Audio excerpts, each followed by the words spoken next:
امی کو میرے نکاح کی بہت فکر رہتی تھی۔ میری عمر 26 کی ہو گئی تھی، لیکن میرے لیے کوئی بھی رشتہ نہیں آ رہا تھا۔ امی نے رشتہ کرانے والی عورت کو بھی کہا ہوا تھا۔ رشتہ کرانے والی آنٹی بہت سے رشتے لا چکی تھی، مگر ابھی تک امی کو ایک بھی رشتے پسند نہیں آئے تھے، اور امی نے سبھی رشتوں کو انکار کر دیا تھا، کیونکہ کسی کی بیوی مری ہوئی تھی تو کوئی دوسری شادی کرنا چاہتا تھا۔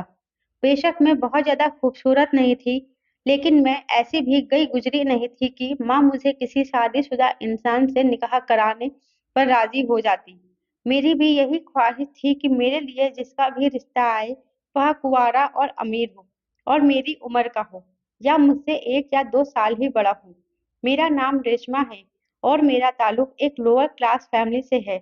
جب سے میں بڑی ہوئی تھی گھر میں غریبی ہی دیکھتی آئی تھی۔ اب بھی ہمارے حالات ویسے ہی تھے۔ اس کی وجہ یہ تھی کہ میرے بھائی نہیں تھے، ہم 4 بہنیں ہی تھے۔ میں بڑی تھی اور تینوں مجھ سے چھوٹی تھی۔ ہم بہنوں کی ایج میں زیادہ انتر نہیں تھا، 2 2 سال کا ہی ڈفرینس تھا۔ میرے ابو اور امی دونوں ایک اچھے انسان تھے۔